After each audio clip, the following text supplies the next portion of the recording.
자, 3부입니다. 잠깐 시스템에 좀 이렇게 착오가 있었습니다. 여러분. 너무 놀라셨죠? 저도 놀랐고 여러분들도 놀라셨을 텐데 저희가 바로 좀 이제 시스템을 점검을 해서 여러분들 만나러 왔으니까 다시 한번 양해 말씀을 좀 부탁드리도록 하겠습니다. 귀엽게 봐주세요. 금요일이니까. 자, 그렇습니다. 자, 이제 그 개장 전 주요 뉴스들 살펴봐야 되죠. 유선남님 만나보도록 하겠습니다. 안녕하세요. 네, 네, 안녕하십니까. 안녕하십니까. 자, 일단 오늘 스케줄부터 한번 보도록 하죠. 네, 오늘 주요 스케줄들 간단하게 정리해 보겠습니다. 일단 사실 오늘 중요한 지표는 사실 그렇게까지 나오지 않았고요. 오늘 같은 경우 캐나다의 지금 고용 변동 지수와 실업률이 나오게 됐는데 사실 캐나다 같은 경우 미국과 밀접한 연관이 있다라고 얘기가 나오는 만큼 제가 이렇게 갖고 와봤고요.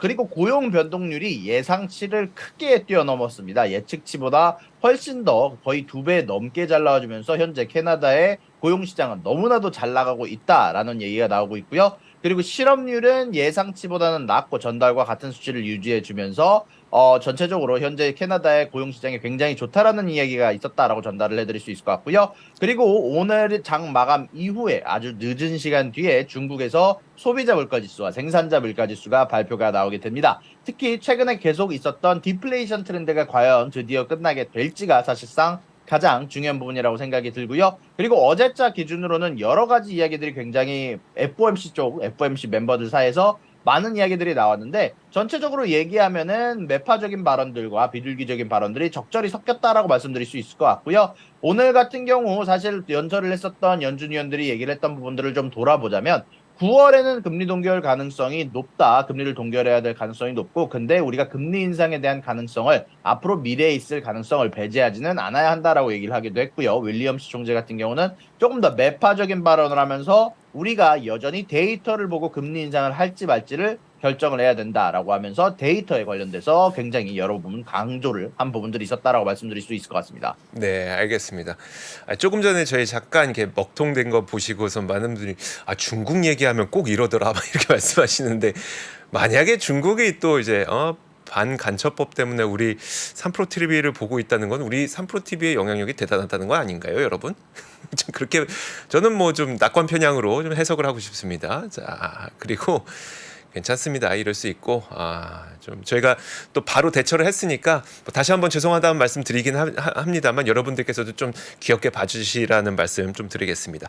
자, 이어서 그 유선남님, 아무래도 이제 애플 이슈가 전 세계적으로 굉장히 난리인데 애플에 대해서 월가에서는 어떻게 바라보고 있을까요? 현재 애플 관련해서는 모건 스탠리가 재미난 의견을 내놨는데요. 일단 기본적으로 지금 일어나고 있는 애플의 주가 하락이 너무나도 오버던, 너무나도 너무 많이 됐다. 한마디로 지금 주가가 너무 많이 급락했다. 오버해서 급락이 됐다라는 표현을 썼고요. 그리고 사실상 모건 스탠리가 예상하기로는 중국의 현재 아이폰 관련한 금지 사안이 애플 매출의 전체 4%밖에 차지하지 않을 것으로 예상한다라고 얘기를 하면서 만약에 아이폰 15 출시 이후에도 실적이 저조할 경우 애플을 추가적으로 매수할 것이라는 의견을 밝히기도 했습니다. 사실 모건 스탠리 같은 경우는 전부터 5년 동안 애플의 주가가 계속해서 급등할 것이다라는 표현을 썼기 때문에 전체적으로 애플 관련해서는 강세의 입장을 여러모로 내놓기도 했었고요. 아무래도 이런 부분들을 감안을 해봤을 때 모건 스탠리의 입장은 좀 더 긍정적인 부분에 치우쳐져 있을 수 있다라는 것 여러분들이 꼭 감안을 하셔야 될 것 같습니다. 네, 알겠습니다. 그 유선남님께서 아마 미국 현지에서 사람들하고 애플권에 대해서 좀 얘기를 하시나요? 어떤가요? 애플권에 대해서 얘기를 하죠. 근데 이제 많은 사람들이 생각을 했을 때 결국 지금 중국 쪽에서 생각했을 때 이제 중국 쪽에서 일부러 제재에 대한 부분들에 대한 불만의 표현이다라는 얘기를 많이 하기도 했고요. 그리고 어떤 친구는 이런 얘기를 하긴 하더라고요. 결국 그래봤자 뭐 아이폰 같은 거 중국에서 제조되는 거 아니야? 왜 근데 중국에서 저렇게 벤을 때리냐라는 표현을 썼을 정도로 좀 어떻게 보면은 맞는 얘기 같기도 하더라고요. 사실 여러모로 중국에서 제조가 됐으면 거기에서 뭐 인스펙도 하고 여러 가지를 좀 볼 텐데 뭐 이렇게까지 제한을 한다는 거는 사실상 미중 관계에 아무래도 뭐 불편한 부분들 때문일 가능성이 높고 사실상 화웨이의 내수 관련된 부분, 특히 화웨이가 사실상 원래는 중국 쪽에서 내수를 꽉 잡고 있다가 칩 제재를 받게 되면서 사실상 핸드폰을 출시하지 못하게 되면서 화웨이의 주가와 혹은 점유율이 크게 떨어졌었거든요.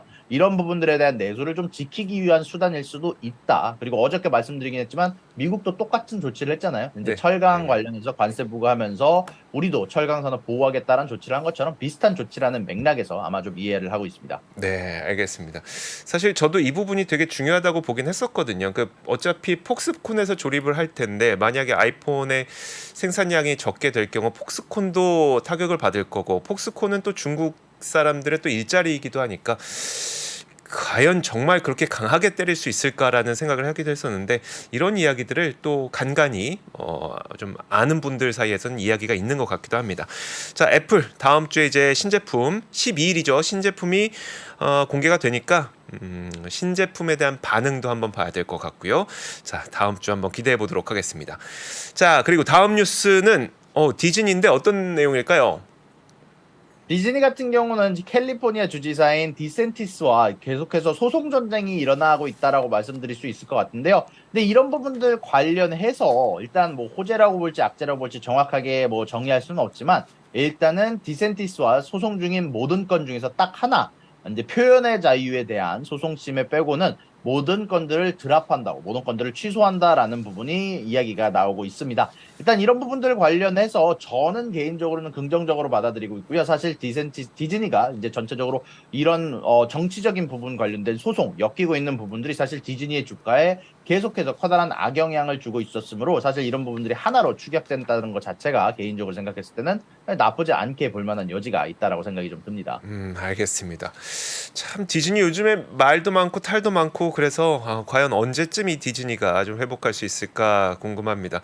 최근에 이게 뭐 이렇게 그 이제 추정 뉴스, 그러니까 추정성 뉴스인데 애플이 디즈니에 뭐 OTT를 사지 않겠냐, 뭐 이런 소식, 그러니까 썰들도 계속 들리고 있죠.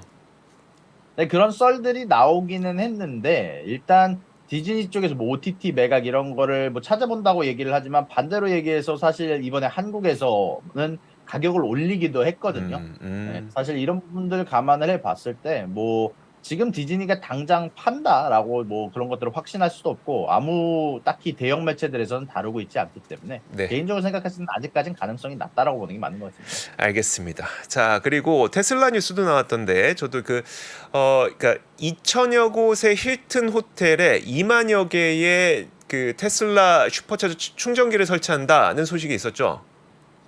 맞습니다. 사실 최근 들어서 차지 포인트는 성적이 좋지 않고 테슬라의 여러 가지 이런 충전소 관련된 사업들이 잘 나가고 있다는 소식이 계속해서 들려오고 있는데요. 현재 북미 지역의 힐튼 호텔 2천여 곳에 대해서 테슬라 충전기 2만 대가 설치가 된다는 뉴스가 어제 보도가 됐고요. 사실상 이런 부분들은 이미 시장에는 반영이 돼 있을 거라고 말씀드릴 수 있을 것 같은데 그리고 어제 테슬라 주가를 보더라도 갑작스럽게 10시 40분 이후부터 이 뉴스가 보도된 이후부터 급락했던 주가가 차츰차츰 회복해가는 부분들이 있었기 때문에 어느 정도 시장에 반영되는 상태이지만 그래도 호재인 만큼 여러분들에게 이렇게 뉴스를 한번 갖고 와봤습니다. 네, 알겠습니다. 개인적으로 유선남님께서는 내연파입니까, 전기파입니까? 저는 이제 회사차 팝니다. 너무 이게 아니 개인적으로는 내연 아직까지 어떠세요? 그 전기차에 대한 인식이? 일단 사실 지금 전기차를 사는 게 되게 나쁘지 않다라고 생각이 드는 게 사실 지금 바이든 대통령이 제공하고 있는 세금 관련한 인센티브가 너무나도 좋게 받아들일 수밖에 없는 수준이거든요. 그리고 지금처럼 전기차 가격이 싼 시대가 없을 거라고 생각을 해요. 지금 아마 좀 시대가 지나면 이제 전기차 세제 관련한 혜택도 이제 좀 줄어들게 될 거고 지금 생각해보면 전기차를 만약에 지금 진입하고 싶다면 지금처럼 나쁘지 않은 상황에 가격이 낮은 상황에 진입을 해야 되는데 또 문제는 아무래도 금리겠죠. 아, 지금 금리가 파이낸싱 자체가 높다 보니까 이런 부분들 관련해서 뭐 지금 당장 내가 현금이 있어서 조금 많은 부분을 페이하고 뭐 차를 탈 수 있다면 나쁘지 않은 선택이 될 것 같다는 생각이 좀 듭니다. 알겠습니다. 그냥 궁금해서 여쭤봤습니다. 저는 이제 이번에 차를 바꾸게 되면 거의 무조건 전기차가 될 것 같긴 하거든요. 한 번 더 내연기관차를 탈 것 같진 않아서 혹시 유선아님은 좀 어떤지 한번 여쭤봤습니다.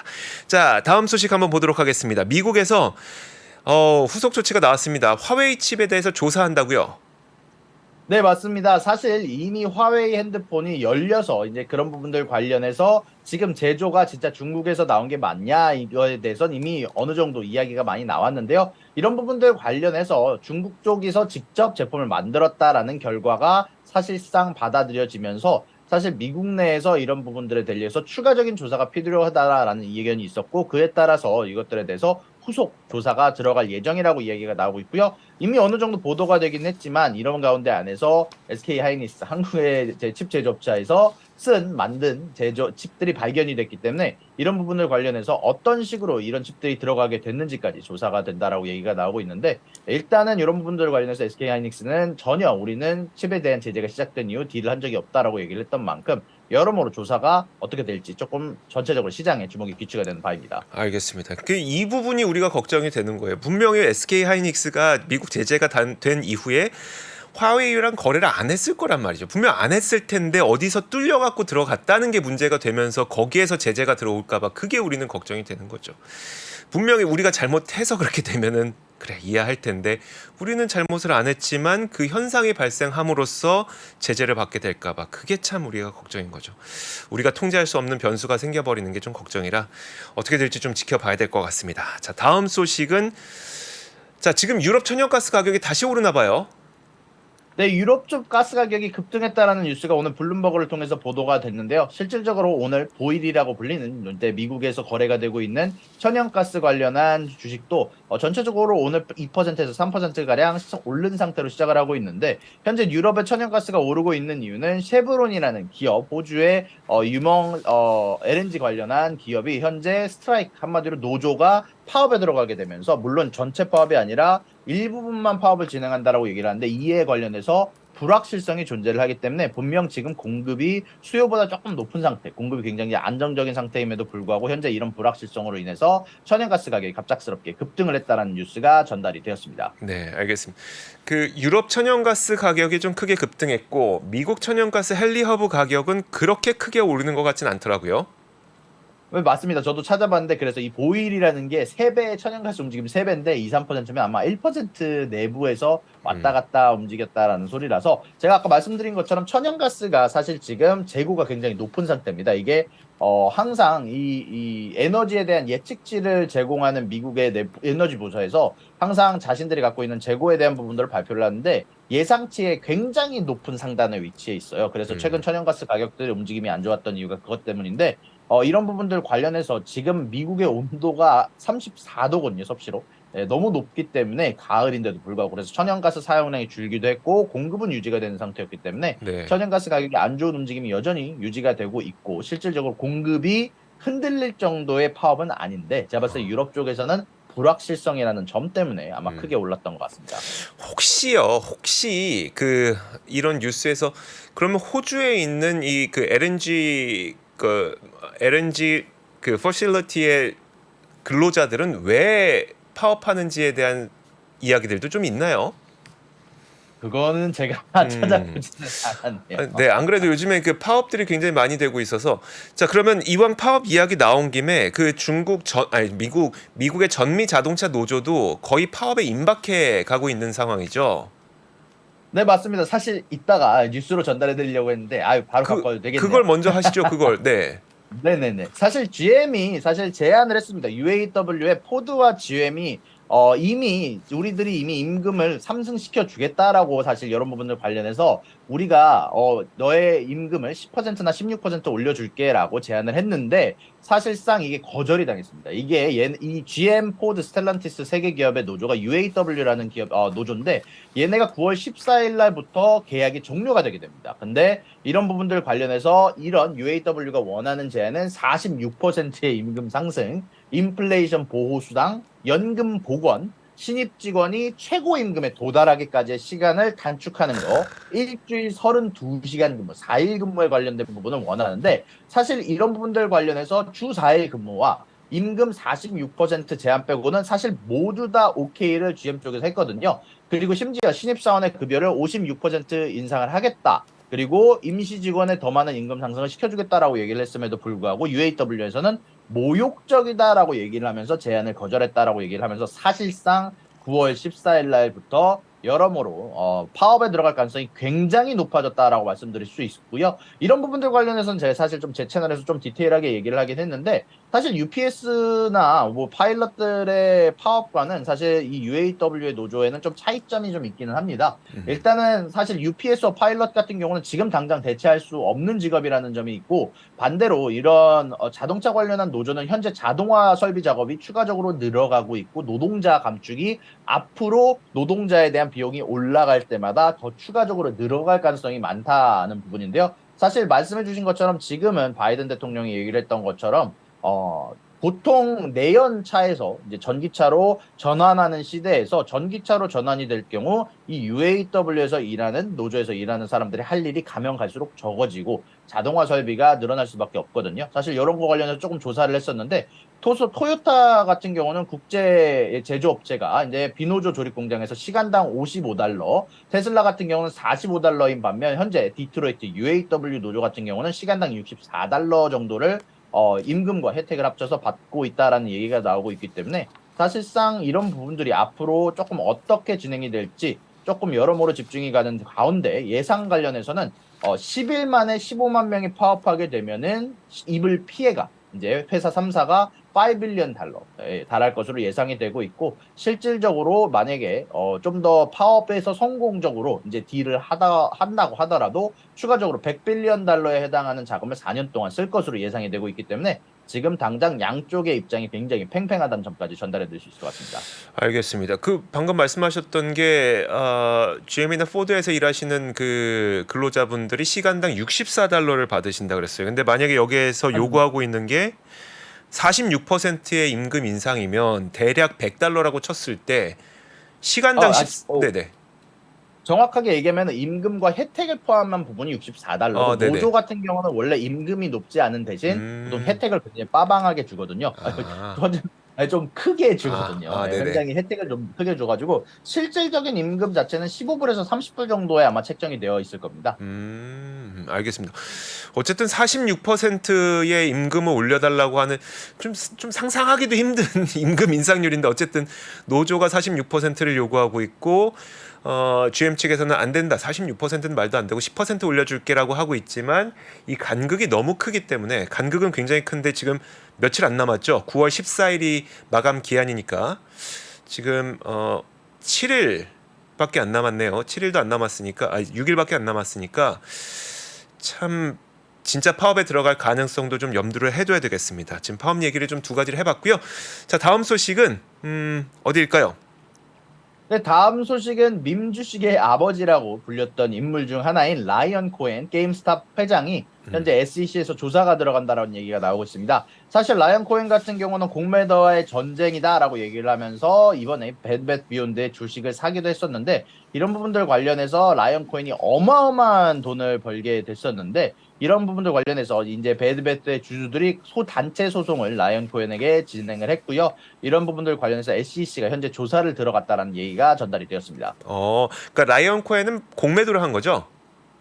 아니요. 라이언 코엔은 이제 밈 주식을 산 거죠. 그러고 산 거. 나서 갑작스럽게 다 팔아버렸습니다. 이제 라이언 코엔이 그냥 사게 되면 밈 주식을 신봉하시는 분들이 보통 다 따라서 사거든요. 네네. 이제 그런 부분들 관련해서 이 라이언 코엔이 갑작스럽게 파는 바람에 우리 주주들이 피해를 입었다라고 얘기를 하면서 소송이 들어갔고 이런 부분들 관련해서 조사가 들어갔다라고 생각하시면 됩니다. 알겠습니다. 이러면 안 되죠. 이거 그 리딩방에서는 하는 나쁜 짓들인데 이러면 안 되죠. 알겠습니다. 조사를 들어갔다고 하니까 한번 보도록 하겠습니다. 다음 소식도 전해주시죠. 네, 다음 소식은 이제 암호화폐 관련된 소식을 좀 전달해 드릴 텐데요. 일단은 CFTC에서 디파이 관련 세 곳에 벌금을 부과한다라는 소식이 나왔고요. 정확히 말하면 레버리지를 과도하게 제공을 했다. 불법적인 레버리지 상품들을 제공했다라면서 오핀과 제로엑스, 데리덱스 이렇게 세 가지 기업들에 대해서 벌금을 부과하기도 했고요. 재미난 소식이 JP모건에서 전달이 되기도 했습니다. JP모건이 블록체인을 이용한 테크놀로지를 이용해서 자신들이 갖고 있는 예금을 혹은 페이먼트 시스템을 제공하게 하는 것들을 논의를 하고 있다는 발표가 나오게 됐습니다. 일단 만약에 승인이 될 경우 현재 지금 있는 시스템보다 훨씬 더 빠른 속도 안에 체결이 되는 사실 지금 같은 경우는 실질적으로 디지털 상에서 돈이 제공이 될 경우 현금들도 따라서 움직여야 되는데 그런 것들이 아니라 블록체인을 이용해서 모든 것들을 킵 트래킹한다라는 방식을 통해서 훨씬 더 빠른 속도의 송금이 가능하게 되는 시스템이 나오게 될 것으로 예상이 되고 있는데요. 다만 이런 부분들 관련해서 이미 연준 쪽에서는 연준 코인 쪽을 연준의 디지털 달러를 어느 정도 만들려고 있기 때문에 사실 이런 부분들이 과연 승인을 받을지는 또 다른 이야기가 될 것 같다라고 말씀드릴 수 있을 것 같네요. 네, 알겠습니다. 자, 암호화폐 소식도 들어봤고 기업 그 실적 발표했던 도큐사인. 이 도큐사인은 아마 국내 그 개인 투자자분들도 꽤 관심 많을 것 같은데 어떻게 나왔습니까? 도큐사인은 매출과 EPS가 굉장히 탄탄하게 나왔습니다. 예상치보다 높게 나오기도 했고요. 가장 중요했던 건 가이던스라고 생각이 드는데 가이던스도 예상치보다 높은 수치를 제시하게 되면서 전체적으로 오늘 주가가 굉장히 좋은 모습들을 보여주고 있다라고 전달해 드릴 수 있을 것 같네요. 네, 알겠습니다. 자, 저희가 이야기를 나누는 동안 미국 시장에 조금 전에 개장을 했습니다. 자, 개장했는데 어떻게 움직이는지 한번 보도록 하죠.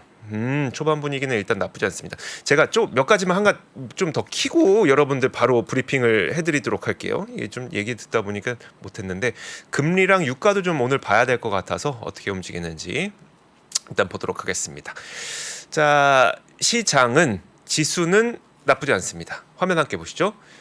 자, 나스닥 0.19, 다우지수가 강보합, S&P 500 지수도 강보합 이 정도입니다. 사실 장 출발하기 전까지만 하더라도 미국 지수 선물은 좀 하락하는 모양을 보였었거든요. 근데 오히려 실제로 시장이 시작하고 나니까 나쁘지 않은 현상이 나타나고 있습니다. 일단 애플이 한 0.4%, 0.7% 반등하고 있는 게 영향을 미치고 있는 것 같습니다. 보시면요. 자, 애플이 한 0.5% 정도 반등하고 있고, 그리고 나머지 그 기술 기업들 마이크로소프트 0.4%, 메타 1%, 구글, 테슬라까지 기술 기업들이 거의 다 같이 반등하고 있는 게 영향을 미치고 있는 것 같고요. 저는 요즘에 이 기술 기업들의 움직임을 금리에서 많은 이유를 찾고는 있거든요. 요즘 아무래도 금리가 가장 큰 그 변수가, 그리고 시장을 움직이는 한 가지의 그 팩터가 되고 있는 것 같아서 그런데, 일단 요즘에 금리가 올라가게 되면 당연히 시장에는 좀 부정적이고, 금리가 내려가게 되면 시장에서는 다행스럽게 안정적으로 좀 보고 있고 이런 것 같습니다. 그래서 금리를 보여드리는데 오늘도 금리가 좀 안정적인 것 같습니다. 물론 아직 높죠. 4.23 뭐 이 정도가 되고 있기 때문에 높긴 높지만 다소 안정되어 있는 모습, 올라가지 않고 있다는 그런 것 때문에 사실 시장은 좀 올라가고 있는 게 아닌가 싶습니다. 자, 또 한 가지 볼 게 유가죠. 아무래도 유가가 최근 들어서 가장 큰 좀 변수로 작용을 했었기 때문에 유가가 오늘 어떻게 움직이고 있는지 보도록 하겠습니다.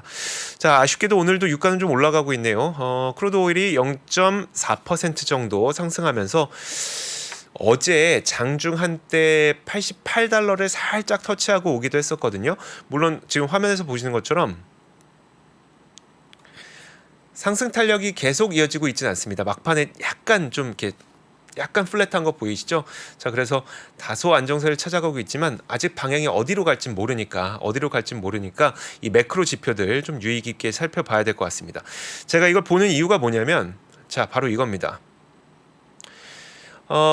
이제 다음 주에 CPI 지표 발표가 돼요. 다음 주 CPI 지표가 발표가 되는데 CPI 지표가 사실 유가 때문에 좀 높아질 가능성이 점쳐지고 있어요. 이건 로이터에서 전문가들을 대상으로 전월 대비 이 CPI가 어느 정도 올라갈 것 같습니까? 라고 물어본 건데, 보통 우리가 최근에 했던 이야기가 뭐였었죠? 연말까지 좀 올라가겠죠. 연말까지 분명 물가는 상승률이 좀 올라가긴 할 겁니다. 그나마 그래도 우리가 안심할 수 있는 수준이 어디인지를 기준치를 삼아 보면 전월 대비 0.2% 정도 올라가는 거는 그래도 이해할 만한 수준이다라는 게 시장의 중론이었었거든요. 자, 그런데 0.2%가 아니라 이제 이번에 로이터 폴을 통해서 설문조사를 해보니까 0.5% 상승할 것 같습니다라는 답변이 나왔다는 겁니다. 그래서 만약에 다음 주에 이 CPI 지표가 나왔는데 정말 0.2%가 아니라 전월 대비 한 0.5% 정도 올라가게 되면 시장에서는 아무래도 뭐 9월이 될지 아니면 11월이 될지 모르겠습니다만 결국은 추가적인 금리 인상은 더 있을 것 같아 라는 판단을 내릴 수도 있어서 유가 좀 살펴봐야 되죠. 그리고 이제 실제로 CPI 어떻게 나오는지 봐야 되죠. 이런 것들 꼭 보셔야 될 것 같습니다.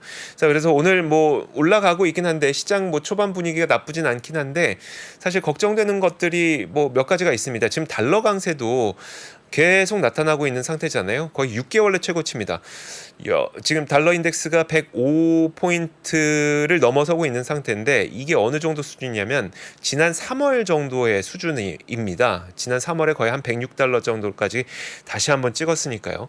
자, 그래서 달러 강세가 움직이고 있는 것도 지금 요즘에 유로화 약세가 굉장히 강하게 나타나고 있거든요. 유로화 약세가 나타나는 이유는 뭐 여러 가지가 있겠죠. 이 독일의 경제 지표 안 좋은 것도 있을 것이고요. 뭐 그리고 여전히 유럽의 물가가 잘 안 잡히고 있다는 것도 있을 것이고요. 그런데 다음 주에 또 ECB 통화정책 회의도 있다 보니까 달러 강세가 또 추가적으로 강해질 가능성도 있어서 달러 강세의 움직임도 한번 살펴보셔야 될 것 같습니다. 강달러면 미국 기업들, 특히 S&P 500 기업 가운데 60%, S&P 500 기업의 매출 가운데 60%가 해외에서 나오기 때문에 강달러가 기업 실적에도 전혀 좋을 가능성이 낮습니다. 자, 그래서 그런 부분들 꼭 참고해 보셔야 된다는 이야기를 해드리고 싶었던 거고요. 다시 시장 전체적인 움직임 한번 보도록 하겠습니다. 자, 다행히 제가 뭐 이런 여러 가지 변수들이 있습니다라고 말씀드렸지만 오늘은 그래도 금리가 좀 떨어지면서 그 기술 기업들 좀 올라가고 있고요. 애플이 한 0.9%, 엔비디아도 0.4%, 테슬라도 1.7%, 메타도 1.6% 정도 올라가고 있습니다. 저는 이왕 이야기가 나온 김에 다른 반도체 기업들은 그럼 어떻게 움직이고 있는지 함께 보면 좋을 것 같아요. 왜냐하면 어제 그러니까 이틀여간 애플의 여파에 이어서 반도체 기업들의 그 움직임들도 굉장히 부정적이었었잖아요. 자, 그러면 큰 영향을 미쳤던 퀄컴 한번 보도록 하겠습니다. 퀄컴은 아무래도 통신칩을 직접 애플에 탑재를 하고 있다 보니까 직접적인 영향을 받을 수밖에 없죠. 오늘 다행히 이틀 동안 굉장히 크게 빠졌었어요. 근데 다행히 오늘은 크게 빠지지 않고 있습니다. 자, 그리고 TSMC도 한번 보도록 하죠. TSMC의 경우에는 A식 반도체, 그러니까 그 CPU, 애플의 CPU를 만드는 기업이다 보니까 애플 아이폰 잘 안 팔리게 되면 당연히 이들도 타격이 있을 수밖에 없습니다. 자, 그래서 이틀 동안 크게 빠졌었는데 다행히도 한 1% 정도 반등 나타나고 있고요. 자, 그리고 제가 되게 재밌는 거는 인텔이었었죠. 인텔은 어제도 올랐습니다. 보시는 것처럼 한 이틀여간 올랐었고요. 오늘도 한 1.5% 정도 상승하고 있어요. 오늘 상승하는 특별한 뉴스는 제가 모르겠어요. 왜냐면 제가 들어오기 전까지는 확인한 바가 없기 때문에 모르겠지만 인텔은 한번 요 뉴스 한번 보실까요? 뉴스는 아니고 인텔은 자, 사실 애플로 인해서 애플과 관련된 반도체 기업뿐만 아니라 애플과 관련이 없는 미중 분쟁과 관련된 반도체 기업들까지 뭐 엔비디아, AMD 다 포함되겠죠.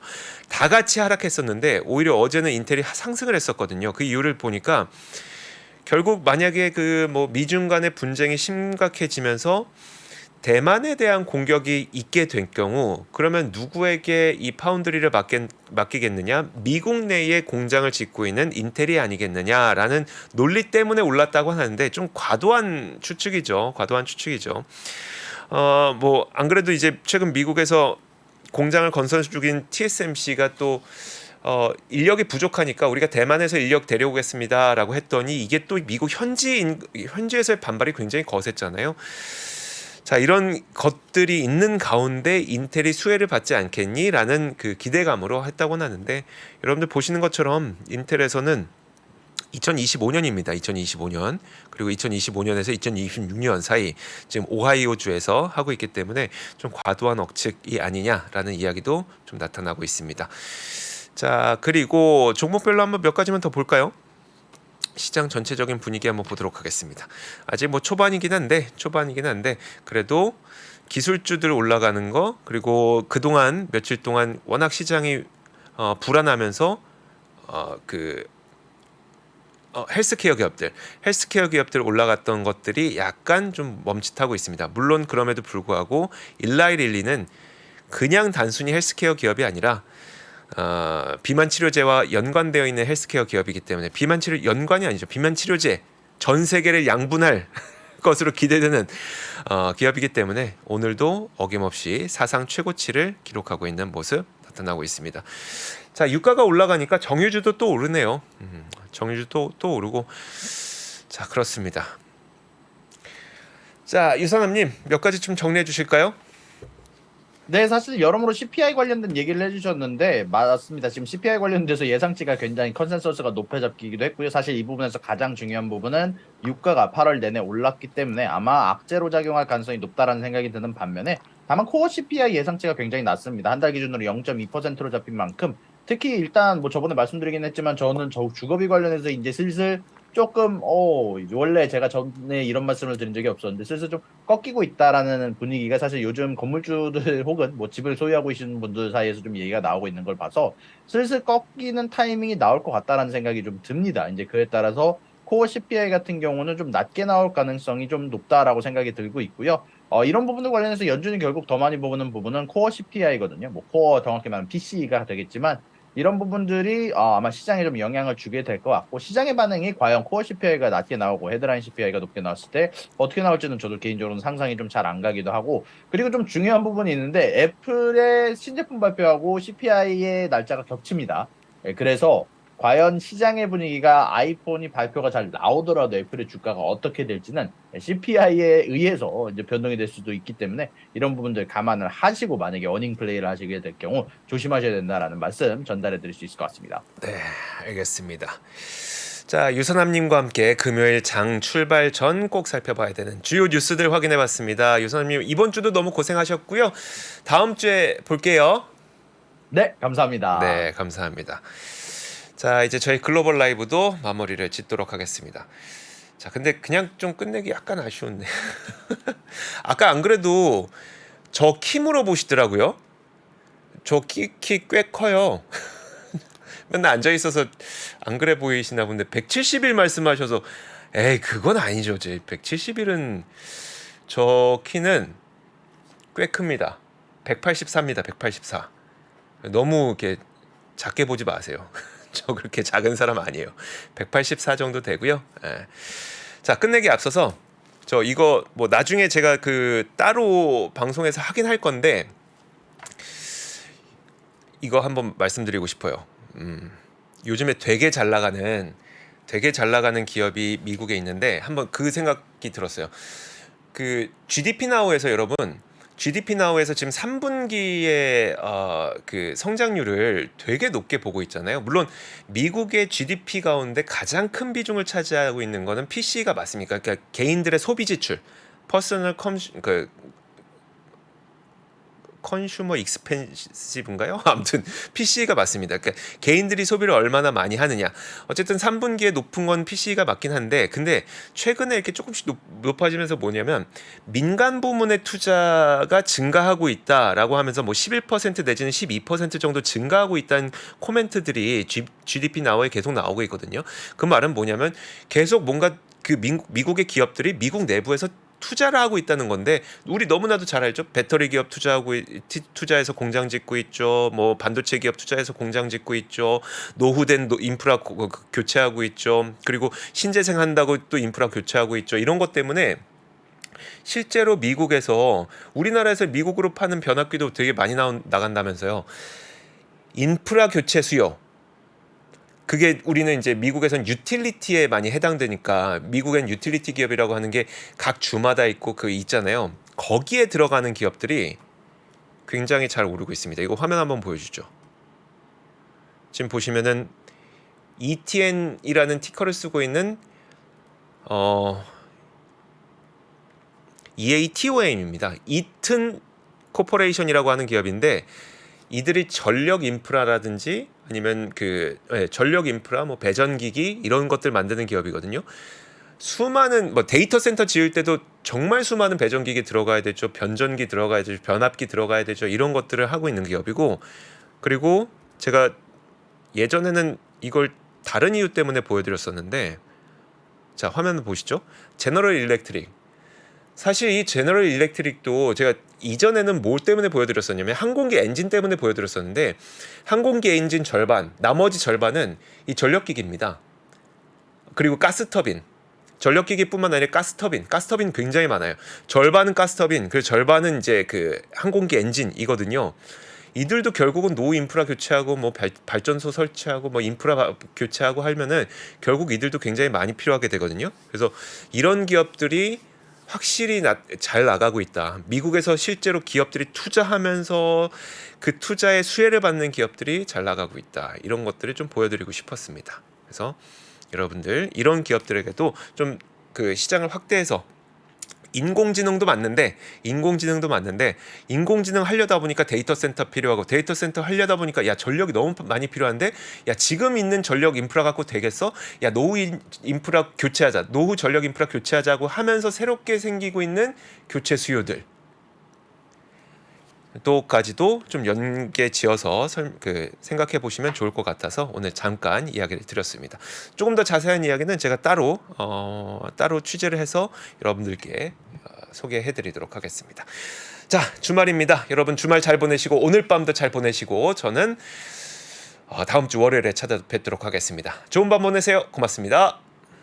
외환위기 오는 거 아니에요? 금융위기 오는 거 아니에요? 이런 질문들을 좀 굉장히 많이 받았었습니다. 탐욕이 되게 강했을 때 위험자산으로서의 극단적인 쏠림이 나타나고 공포감이 극에 달했을 때 안전자산으로서의 극단적인 쏠림이 나타나거든요. 과거의 일이 미래에 똑같이 일어난다 이건 아니지만 그때 당시에 위기 상황에서는 어떤 공통점들이 있었는지를 보면서 우리가 대비를 하는 방법도 고민해 볼 수 있고요. 과거를 제대로 이해하는 순간 위기의 실체가 드러납니다. 오건영의 현실 경제 이야기를 서점에서 만나보세요.